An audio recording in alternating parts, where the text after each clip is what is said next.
সত্যি কথা বলতে গেলে যেমন ক্রিকেট টিমের সচিন তেন্ডুলকর, রাহুল দ্রাবিড়, সেইরকম আমাদের ওয়েস্ট বেঙ্গল বাইক রাইডিং এ ওইরকম একটা পজিশন। ওপেনিং ব্যাটসম্যান হচ্ছে কাকু, ঠিক আছে? কাকুটা বড্ড বুড়ো, আমি কিন্তু 18 জাস্ট পা দিচ্ছি আর কি, 18 হয়েছি, নাবালক নয়, সাবালক। পুরুলিয়ার কোথাও যেতে গেলে যদি একবার কাউকে জিজ্ঞেস করা হয়, মনে হয় পাড়ার রাস্তাও বলে দেবে। পয়সা থাকলে হিমালয়, আর পকেটে পয়সা না থাকলে সেটা হচ্ছে মিনি হিমালয়, সেটা মিনি হিমালয় পুরুলিয়া। আমিও পুরুলিয়া কাকু একটু ভালো মতো জানি, তার কারণ হচ্ছে আমার শ্বশুর মশাইয়ের মেন জায়গা হচ্ছে ঝালদার ওয়ান। অসাধারণ জায়গা। এটা সবচেয়ে বড় দুর্ভাগ্য, জিপিএস নিয়ে বড়। হ্যাঁ, জিপিএস যেখানে ডাকবে না সেখানে আমি নেই, চেনানোর চেষ্টা করি। আর জিপিএস কেন, জিএসএ ম্যাপ নিয়ে নেই। আমি ভুটান করবো, তার জন্য পরামর্শ আমি কিন্তু আজকে নিতে এসেছি। এর পরেই কিন্তু আমার ক্লাস হবে ভুটানে যাওয়ার ক্লাসটা।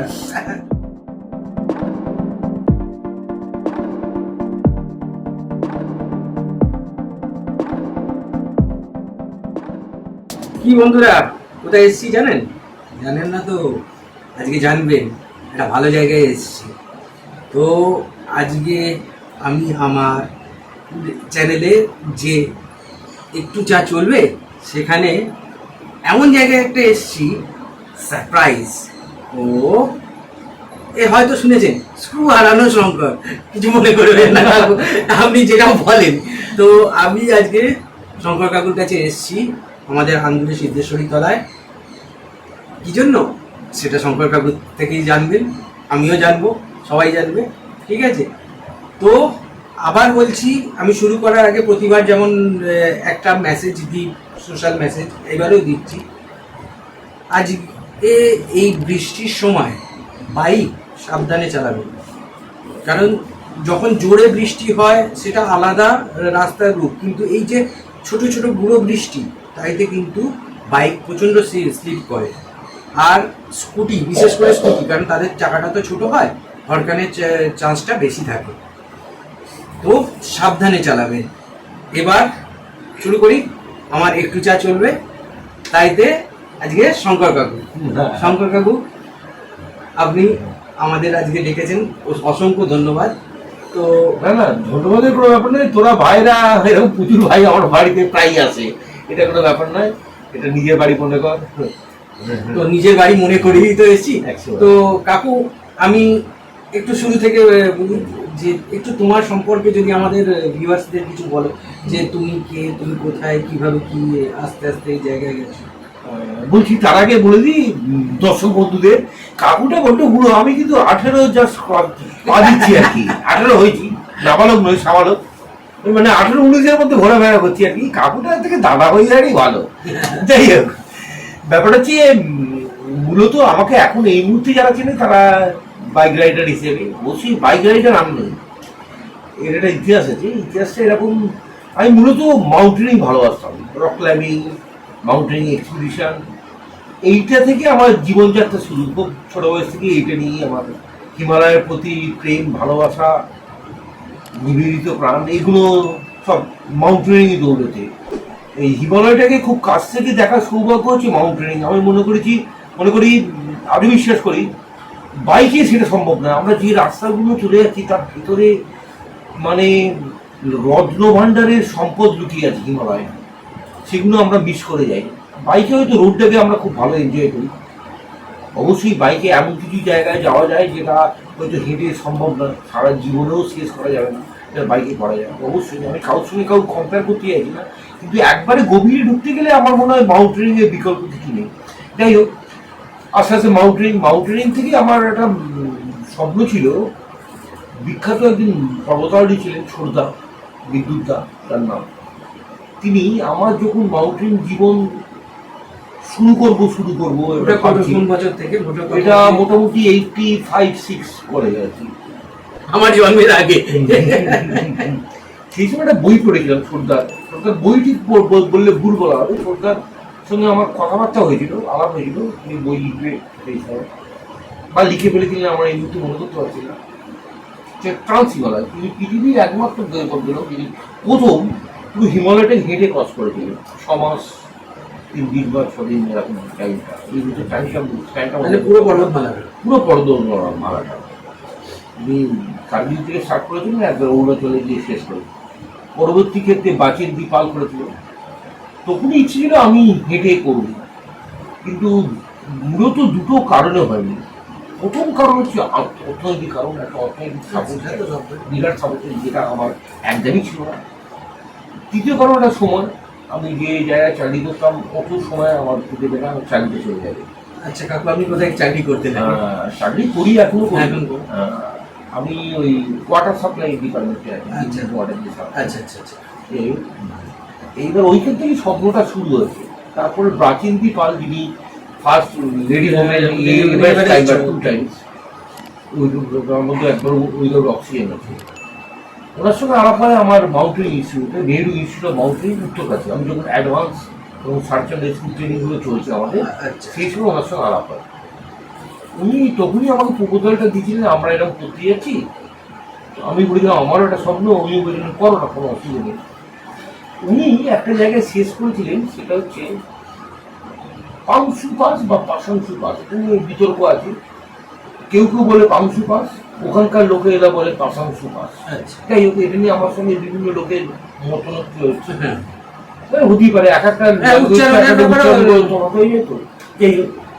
এরপর আমি একটু পিছিয়ে আসছি, এরপর বয়স বাড়ছে, মাউন্টেনিংও চলছে।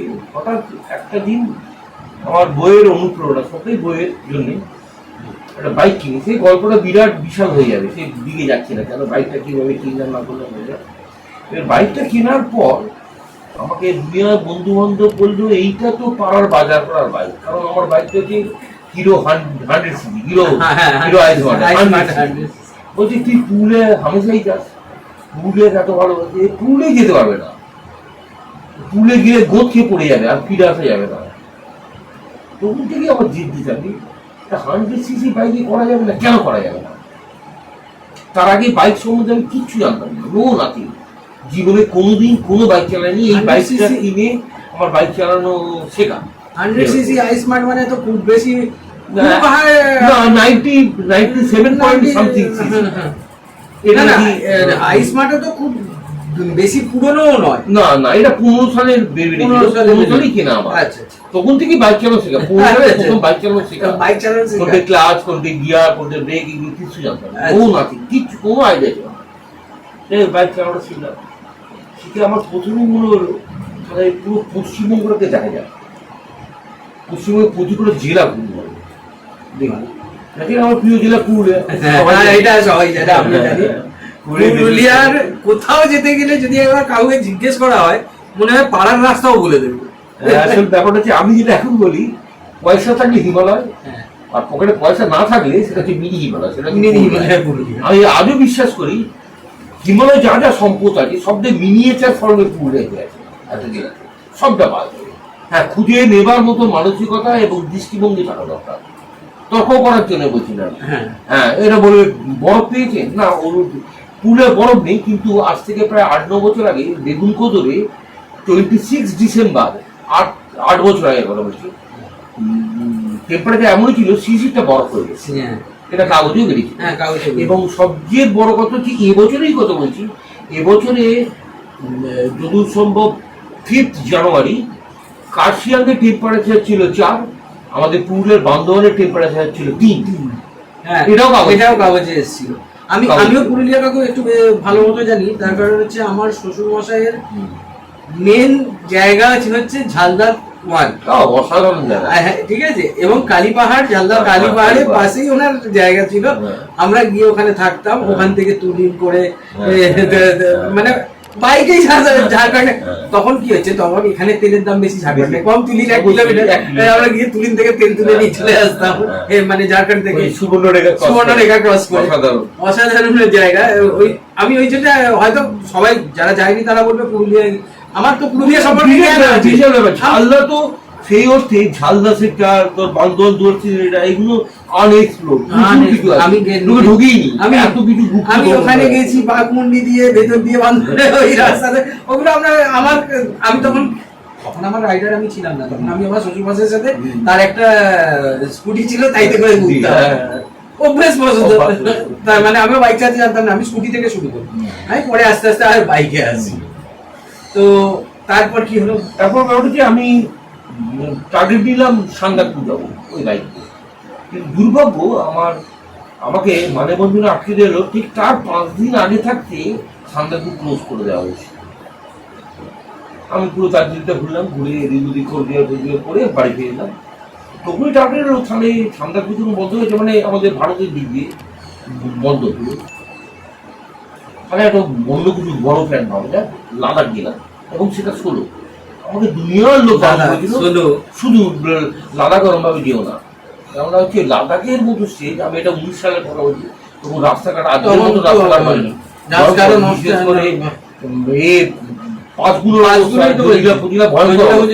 খুব খারাপ অবস্থা। তখনই বলা হতো যে জজিলা পাস যে ড্রাইভার পাস করে দিয়ে সেই হচ্ছে প্রকৃত ড্রাইভার।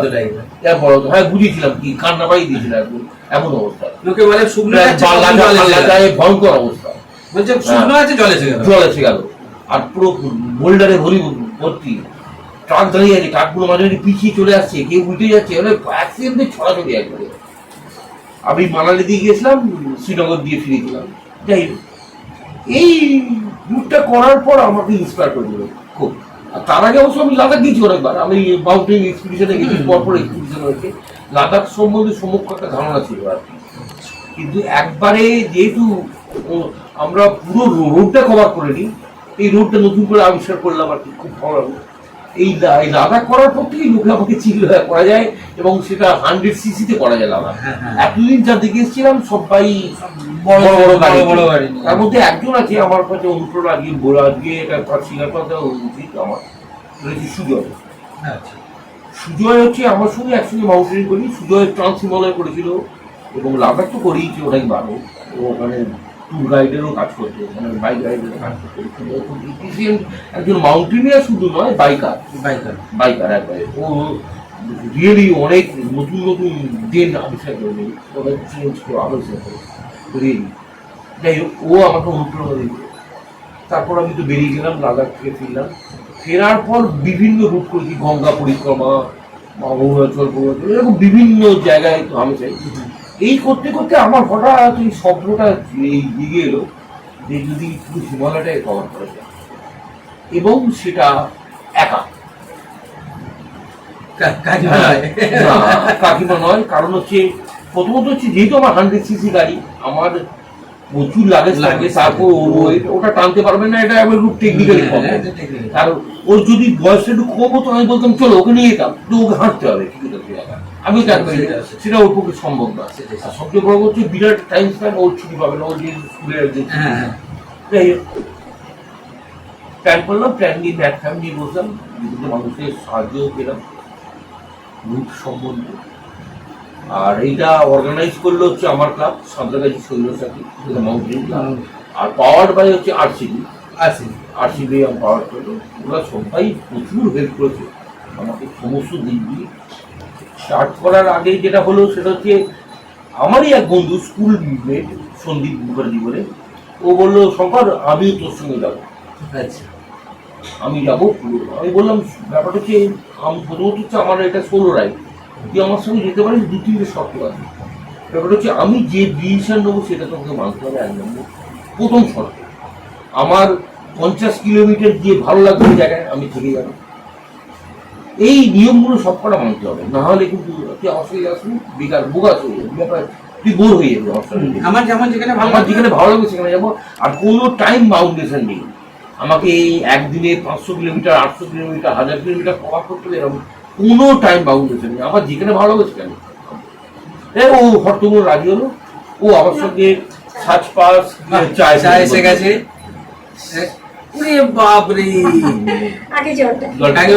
কাকিমা কিন্তু এবার দেখা, কাকিমা কিন্তু কাকুর সাথে সব সময় যায়, বলছি তো কো পার্টনার, ঠিক আছে। শিব পার্বতী অর্ধাঙ্গিনী সেই রকম সব জায়গায় কাকিমার সাথে আমারও দেখা হয় বিভিন্ন প্রোগ্রামে। আমিও ছোটখাটো একটু বাইক চালাই আর কি, একটু চেষ্টা করি। কাকু জানে না, একদমই নয়। গত বছর রাউন্ড দ্য হিমালয়, সরি, ও যে ট্রিপটা করেছিল রাইডার অফ দি ইয়ার হয়েছিল, সে যতটাই আগের বছর, প্রথম যে বছর ছিল সেটা আমি ছিলাম, প্রথম বছর আমি হয়েছি। এখানে আছে তো তারপরে আমি বলি, আমি কাউকে আরো কিছু জিজ্ঞেস করি, কাকু একটু একটু অন্য টাইপের কোশ্চেনগুলো করছি। আমাদের বাইক রাইডিং এ আপনি একটা যে আজকে সত্যি কথা বলতে গেলে যেমন ক্রিকেট টিমের সচিন তেন্ডুলকর, রাহুল দ্রাবিড়, সেইরকম আমাদের ওয়েস্ট বেঙ্গল বাইক রাইডিং এ ওইরকম একটা পজিশন, ওপেনিং ব্যাটসম্যান হচ্ছে কাকু, ঠিক আছে? তো সেই ব্যাপারে বলছি। আচ্ছা, আজকালকার তো অনেক ইয়ং বাইক রাইডার আপনি দেখছেন, বাইক রাইডার মানে কেউ কেউ হচ্ছে কি মানে রাইডিং আর রেসিং এই দুটোকে কিন্তু জড়িয়ে ফেলে। এটা কি এইটাই বড় গন্ডগোল। মুশকিলটা হচ্ছে কি বলতো, ব্যাপার হচ্ছে সবাই নিজের মানে একটা কথা আছে আমাদের পূর্বপুরুষরা বলে গেছে, প্রবাদ প্রবচন, ওজন বুঝে ভোজন। আমি জানি না আমার ওজন কত, আমি ব্যাপক ভোজন করে নিলাম, বোধ ওজন হবে, তার নিদর্শন হচ্ছে প্রচুর অ্যাক্সিডেন্ট। আমার প্রিয় ভাইগুলো চলে যাচ্ছে ক্রমশ, মানে হারিয়ে যাচ্ছে আর কি। শেষ কয়েক বছর এক্সপিরিয়েন্স নেই, আমি রাইডিং আরম্ভ করে দিলাম, একটা লং রুট বেছে নিলাম। ন্যাচারালি সে 100 বেশিরভাগ যেটা ঘুমিয়ে পড়ছে, একদম পরিষ্কার। প্রচুর অ্যাক্সিডেন্ট দেখছি, আজকেও একটা মেমারিতে এলো হ্যাঁ, ট্রাকের পিছনে। আমি সেটা দেখছি, মানে এটা কিন্তু গত 1-1.5 খুব বছর দুর্ভাগ্যজনক, যেন খুব বেশি দুর্ভাগ্যজনক। বেশি দেখা ব্যাপার হচ্ছে লোককে দেখানোর জন্য। আমি আমার নিজের এনজয়মেন্টের থেকেও বেশি দেখাচ্ছি আমি কি করছি লোককে দেখানোর জন্য। কম্পিটিশন চলে আসছে। আমি তাদের বলি ভাই, রেসিং করার জন্য একটু নয়ডা আছে, বুদ্ধ সার্কিট, সেখানে করুন না। অত সুন্দর জায়গা রয়েছে, এইখানে কেন? এখানে ব্যাপার হচ্ছে আমাদের স্পিড লিমিট দেওয়া আছে, আমি কেন স্পিড লিমিটটাকে ক্রস করবো? এইটাই একটা ব্যাপার। দ্বিতীয় এটা জিনিস খুব হচ্ছে খারাপ কি, হচ্ছে, খুব খারাপ হচ্ছে। এটা হয়তো আমরা, এটা দোষ আমাদের মতন সিনিয়র রাইডারদের বলবো, আমরা বোধহয় ঠিক মেসেজটা দিতে পারছি না। এখানে তাহলে আজকে আমাদের এই ভিউয়ারদের মধ্যে একটা মেসেজ যদি দিয়ে দাও। একটাই বলবো ভাই, ব্যাপার হচ্ছে আমি একটাই অনুরোধ করবো সবাইকে, তোমার বাইকটাই খুব ভালোভাবে চেনো, তোমার শরীরটাকে ভালোভাবে চেনো। আমাদের মধ্যে সবচেয়ে বড় মুশকিল হচ্ছে আমরা বাইক রাইডিং করি, কোনো এক্সারসাইজ করি না সারাদিন, শুধু বাইক রাইড। এক্সারসাইজটা খুব কম্পালসারি। কিছু নিয়ম আছে আমাদের, রোড ম্যানেজমেন্টের কিছু নিয়ম আছে, সেই নিয়মগুলো আমরা যদি পালন করি, আমার আনন্দ যেন কাউকে নিরানন্দ না হয়। আমি তো বললাম ঠিক আছে, আমার ফ্যামিলিটা মরে গেল আমার জন্য। আমি রিসেন্টলি ওই বান্ধবানে একটা কাপেল এসেছিলেন, তার একমাত্র ছেলে একটি সুপার বাইক নিয়ে সোজা ডিভাইডারে মেরে উড়ে গেছিল। তাদের বাবা মাকে দেখলাম তারা জীবিত অবস্থায় মৃত হয়ে গেছে। মানে এখানে কোনো সান্ত্বনা দেওয়ার ভাষা নেই। সবার থেকে বড় হচ্ছে কি, যে পকেটে পয়সা থাকলে এখন 650, 800, 900 সিসি সে কিনো অসুবিধা নেই, কিন্তু দরকার, অবশ্যই এক্সপিরিয়েন্স দরকার। হ্যাঁ, অবশ্যই পয়সা থাকলো মানেই আমি না করা যায় না, এটাও তো উচিত নয়। একদমই নয়। আর আরেকটা ব্যাপার হচ্ছে, সেটা হচ্ছে নাইট রাইড। হ্যাঁ, নাইট রাইড। শোনো, ব্যাপারটা যে কি জানিস তো, নাইট রাইড সবচেয়ে বেশি রাইড করি বলতে নাইট রাইড আমি, এটা অনেক সময় নাইট রাইড নাইট রাইড আমার কাছে পছন্দ। সে নাইট রাইডে প্রধান শর্ত আমি বলবো দিনের বেলা ফুল রেস্ট, পুরো ঘুমো, তবেই আমি নাইট রাইড বেরোবো। আমার শরীর কি বলছে ফার্স্ট দেখতে হবে। আমার শরীর যেটা নাইট রাইডে হয়, ভোরবেলা অ্যাক্সিডেন্ট গুলো হয় আমি দেখেছি বেশিরভাগটা, রাত্রিদের থেকেও ভোরবেলা। এই সূর্যটা উঠবো করছে, ওই সময় চোখ লেগে যায়। আমার দরকার নেই, আমার যখনই মনে হচ্ছে শরীর আনফিট হচ্ছে, আমাকে কেউ তো দিব্যি দেয় না। আমি বারবার এই কথাটা বলি বিভিন্ন পোস্টে, কেউ বলে একদিনে 1000 কিলোমিটার। হ্যাঁ, এই জিনিসগুলো একদিনে আমি 9 ঘন্টায় শিলিগুড়ি পৌঁছে গেছি। আমি যে প্রথমেই তাকে জিজ্ঞেস করছি, ওখানে গিয়ে অস্কারটা পেয়ে গেলে তো, অস্কারটা কিভাবে পেলে? বা ভারতরত্ন কেউ দেবে না, কোনো ভারতরত্ন, অস্কার, এই ধরনের কোনো পুরস্কার দেবে না, কোনো নাম কোনো রেকর্ডে কিচ্ছু লেখা থাকবে না। আমি মাঝখান থেকে হারিয়ে যাবো।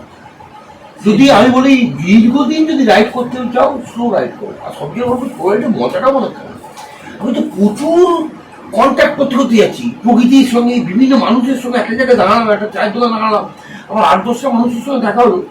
দরকার হলে আমাকে এরকম হয়েছে, তারা চলুন না আমাদের গ্রামে। তারা গ্রামে গেছি, এত ভালো এই গ্রামে রয়ে গেছি। হয়তো আমি বাড়ি থেকে বেরিয়েছি, স্প্যানটা 150 কিলোমিটার মাত্র রয়েছে, আমি যাবো হয়তো 5000 কিলোমিটার দূরে।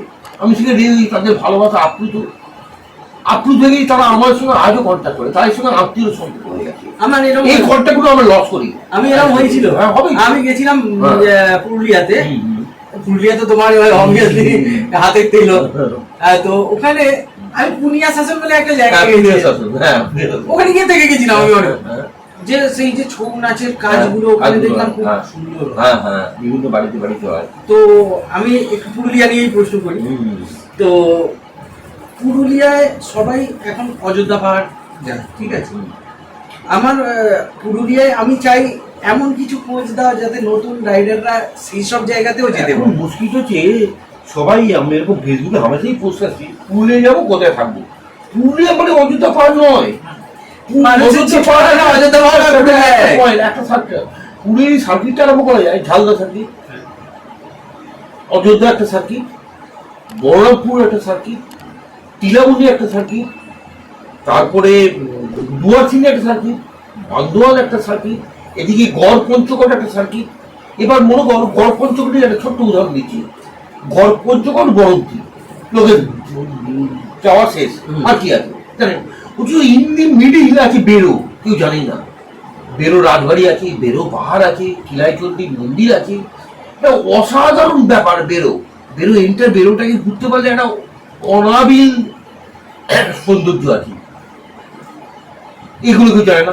এমনিতে ঠিক সেই ঝালদা থাকি, সাঁওতাল দিঘিটাও ওই দিন আছে, ওই তো ওই সাইডেই পড়ে যাচ্ছে। আচ্ছা আচ্ছা, ওটা এইবার সাঁওতাল দিঘিটা কিন্তু ঝাড়খণ্ড ঢুকে যাচ্ছে আর কি। কিছুটা ঝাড়খণ্ড গেছে। এইবার যদি আরেকটা সার্কিট হচ্ছে তোর মানবাজার সার্কিট, আচ্ছা, সেখানে কুমারী নদীর ড্যাম, আমি রিসেন্টলি একটা পোস্ট করেছিলাম ভিডিও, কুমারী অনবদ্য তার বহমান রূপ, বিভিন্ন বোল্ডারে মাছ দিয়ে আসছে, তার আওয়াজ, তার সাউন্ড, এক পাশে জঙ্গল আর এক পাশে নদীটা বয়ে যাচ্ছে, একটা অনবদ্য রূপ।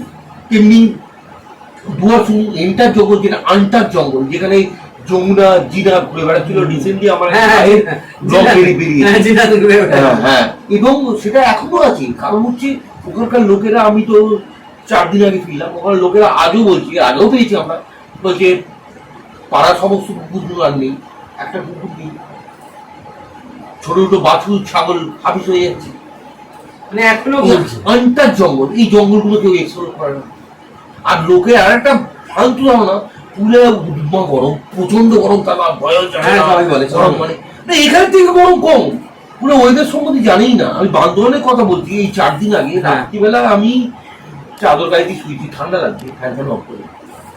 সবাই সাধারণত বলে থাকে পুরুলিয়া খুব গরম খুব জায়গা। গরম, এটা যে কি ভাবতো। আর পুরুলিয়া, তারপরে কি সিটিতে ঘুরলে তো গরম হবেই, এখানে তো কলকাতা ঘুরলে গরম হয় না, হাওড়া সিটিতে ঘুরলে গরম হয় না, তুই জঙ্গলেরও ইন্টার জঙ্গল আছে। পুরো অযোধ্যা পাহাড়টাই তো আমাদের হাওড়া জেলার থেকে বড়, 30 কিলোমিটার, এটা কটা লোক গেছে জানি না। আর জানি হচ্ছে ইয়ং জেনারেশন, বিশেষ করে যেটা সবচেয়ে বড় দুর্ভাগ্য, জিপিএস নির্ভরতা। হ্যাঁ, জিপিএস যেখানে ডাকবে না সেখানে আমি নেই, আমি চেনানোর চেষ্টা করি না। আর জিপিএস কেন, জিএসএ ম্যাপটা নিয়ে নেই, ম্যাপটা একটু পড়তে শেখ, অসুবিধা কি আছে? কিন্তু গুগলে সদৌলতে আমরা অনেক কিছু শিখে যাই তাড়াতাড়ি, বিশেষ করে ইয়ং জেনারেশন। আমরা না রেডিও ছাপ্পন মেরে বড় হয়েছি, আমরা গুগলটাও তো বুঝি না। আর আমি বেসিক্যালি গুগলটাকে একটু অপছন্দ করি, আর তো গুগল ঘাটলে আমাকে উল্টো পাল্টার উল্টো দিয়ে যায়, ভুলে যায় আমার এই নামে দিল এরকম হয়েছে। যাই হোক, আমি ম্যাপটাকে স্টাডি করি, অসুবিধা কি আছে? আর না একদিন ভুলবো, ভুল হলো তো আমি আবিষ্কার করলাম। হ্যাঁ, আমি একটা নতুন জায়গায় অসাধারণ। ছোট্ট একটা কথা বলছি, পুরাকে জেল লোক জিজ্ঞেস কর, পুরো সবচেয়ে বড় ঝর্ণা বলবে বামনি। বামনি কেন? মাছ কাটা দেখ, ঠিক আছে বামনি গেছিস, খুব ভালো কথা, খুব সুন্দর ঝর্ণা। বামনি রিসেন্টলি ঘেটে হয়ে গেছে, কোটি কোটি লোক নামছে। আচ্ছা বামনি কেন উৎপত্তিটা গেছিস? কেউ যায় না, একটা লোক নেই। হ্যাঁ, হরিণ দেখতে পাওয়া যেতে পারে ওখানে গিয়ে, ময়ূর দেখতে পাওয়া যেতে পারে, বুনো মুরগি দেখতে পাওয়া যেতে পারে, হাতি। হাতি কথাটা একটু আলাদাই, হাতি আমি বলবো না দেখাটাই ভালো, হাতি না দেখাটাই ভালো, খুব ডেঞ্জার। আমি ওইটাই বলছি যে আমার শ্বশুর বাড়ি যে পার্ট হচ্ছে যে ঝালদা, আমি এরকম হয়েছে ওখানে একটা আগমনী লজ বলে লজে, ওখানে আমরা থাকতাম, আমরা ছাদ থেকে বসে দেখছি পুরো শহরের মধ্যে দিয়ে হাতি যাচ্ছে, সব দোকানপাট বন্ধ হয়ে গেল সঙ্গে সঙ্গে, কারণ ওখানে তো দাঁতাল বেশি আছে। আর জালবাড়ির হাতিটা কি হয় সাধারণত ডুয়ার্সের সঙ্গে পার্থক্য, এরা সবসময় মাথা গরম করে আছে। হ্যাঁ, কারণ হচ্ছে খাদ্য অভাব। আজকে পুরুলিয়া এখন রিসেন্টলি ঝাড়গ্রামে এত উৎপাত হচ্ছে, আমরা তাদের বাসস্থানের উপর ভর করে গেছি, তাদের যে করিডোরগুলো বন্ধ হয়ে যাচ্ছে, তারা তো রাখবেই। ঝাড় জঙ্গল মহলের ওই সাইডগুলো খুব খারাপ অবস্থা, খুব খারাপ অবস্থা। খাদ্য কমে যাচ্ছে, প্রচন্ডভাবে খাদ্য কমে যাচ্ছে। এটা খুব একটা মানে আমাদের মানে চরম বিপর্যয় নেমে আসছে এটা। আচ্ছা। নদীর ক্ষেত্রে। আর এটা তো সবার থেকে একটা জিনিস আমি জিজ্ঞেস করছি, সেটা হচ্ছে এই যে আমরা আপনার রাইডে যান, আপনাদের সেরকম তো কোনো চার্ট থাকে না যে এই মুহূর্তে এই টাইমের মধ্যে ওখানে না না না, বিশেষ করে আমার তো কোনো প্রশ্নই থাকে না। কোনো প্রথমে একটা হয়তো প্ল্যানিং থাকে, হ্যাঁ। বা বিনা প্ল্যানিংও বেরোয়। ছোটখাটো বড় রুট করতে গেলে প্ল্যানিং থাকতে হবে, যেমন রাউন্ড দ্য হিমালয় প্ল্যানিং ছিল। আচ্ছা, রাহুল হিমালয় বলতে গেলে আমার একটা মজার প্রশ্ন করেছি, সেটা হচ্ছে কতারা বিড়ি তুমি নিয়ে গেছিলে বলো রাউন্ড দ্য হিমালয় করার সময়? কারণ তোমার খাবার চা না হলেও চলবে, বিড়ি না হলে চলে না, এটা বেশ জানি। এটা দর্শক বন্ধুদের বলি, পুরো লাং পুরো 12টা 5 করে দেবে, খেতে বারণ করছি, কিন্তু আমি ছাড়তে পারিনি। ছেড়েছিলাম, 9 মাস ছেড়েছিলাম, আবার ধরে বেরিয়েছি। কারণ হচ্ছে আমার টোটাল সার্কিট সবাই স্মোক করে, আমি দিলাম প্যাসিভ মুখ নিয়ে লাভ গিয়ে শুধু ডাইরেক্ট খাই না। আমি তাহলে ভাবছি যে একটা ব্যাগ তাহলে গেছে বিড়ি। হ্যাঁ, প্রায় আমি প্রায় 10,000 পিস বিড়ি নিয়ে গেছিলাম, এবং সেটা রাস্তায় কম পড়ে গেছিল। আবার ঠিক হয়েছে। শিলিগুড়িতে বউ এসে সাপ্লাই দিয়ে তাহলে কাকিমা আপনি শিলিগুড়ি অবধি সাপ্লাই দিয়েছি। মিট করেছিল, সেটা একটা সারপ্রাইজ মিট ছিল। সেটা সারপ্রাইজ মিট ছিল। আমি বেরোচ্ছে ঘেটে হয়ে নেপাল থেকে ফিরছি, 9 দিন আটকে ছিলাম কপরদক শূন্য হিসেবে চাতবানিতে। একটি ফ্যামিলি আমাকে রেখেছিল, কারণ হচ্ছে ওখানে না চলবে এটিএম, না চলবে কিছু, আমার কাছে কোনো পয়সা নেই, না ইন্ডিয়ান মানি। ওরা আমাকে সাহায্য করেছিল, খালি তেলের টাকাটা আমি বাঁচিয়ে রেখেছিলাম। আমি জানি তেলের টাকাটা ফুল ট্যাঙ্ক তেল ছিল আমার, টইটুম বুঝতে। ওই মুক্তিনাথ যাওয়ার আগে নদীতে আটকে দিলাম, সেটা তো ভিডিও দেখেছি, ভয়ঙ্কর অবস্থা, পাহাড় ভেঙে পড়েছিল। তাই এবার ফেরার পথে যেটা হলো, মিরাকেল একটা ঘটে গেল। কলকাতার একটি ছেলে সুশান্ত, আমাদের রিয়েলি হ্যাটস অফ ভাই, সে আমাকে প্রচুর টাকা দিয়ে হেল্প করেছিল আমার হোটেলে এসে। ওই টাকাটা পেয়েছিলাম, নাইলে আমার ফেরাটা সত্যি দুঃসাধ্য হতো। অ্যাম্বাসির সঙ্গে কথাবার্তা হতো, বা পুলিশকে হ্যান্ডার করতে হতো নিজেকে। কোনো কবুতর ছিল না, কারণ 9 দিন আমার আনএক্সপেক্টেড ছিল। খুব লাকিয়ে বেঁচে গেছি, আমার 15 দিনের বাচ্চা ছিল। হ্যাঁ, 15 দিনের বাচ্চা। হ্যাঁ, কিন্তু ওখানে ওরকমভাবে আটকে যাবো। ওরা কি আমাকে নেমে আসতে বলেছিল, কিন্তু আমার জিদটা একটু অন্যরকম থাকে। আমি জানি উইন্ডো খুলবেই, আমি খাবো না ঠিক আছে, কিন্তু আমাকে মুক্তিনাথ যেতে হবে, যেতে হবে। আমি জাস্ট ভালো ওয়েদারের জন্য অপেক্ষা করছি।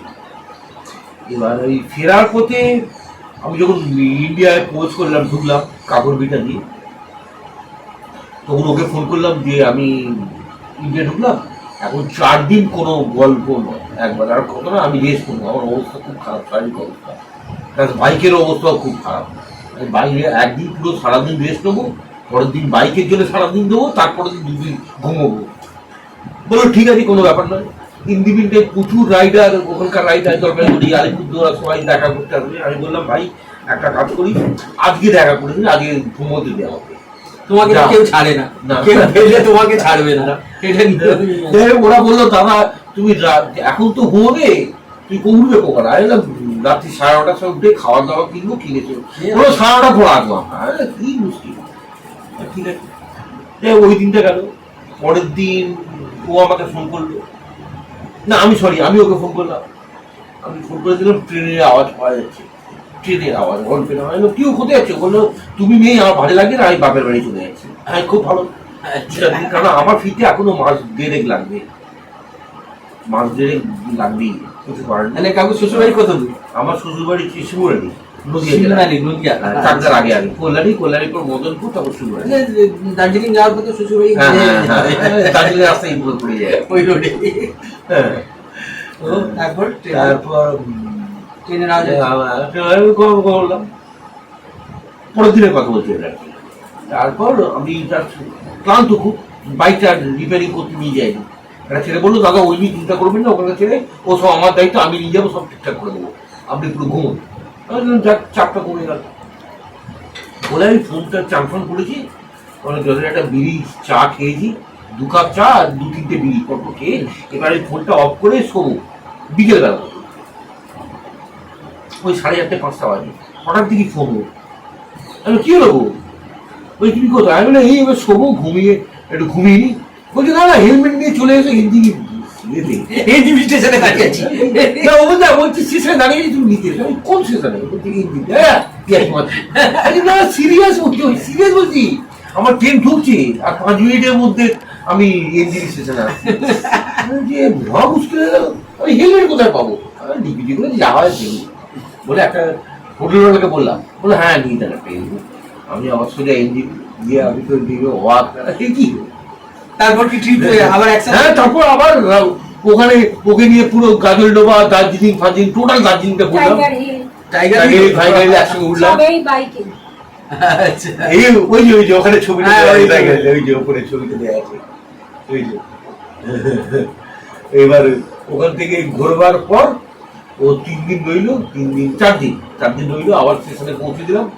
স্টেশনে পৌঁছে দিয়ে টাটা করলাম। আমার মুখটা যাকে ভেঙে গেল। তো একটা ভালো হলো বিড়িটা পেয়ে গেছি।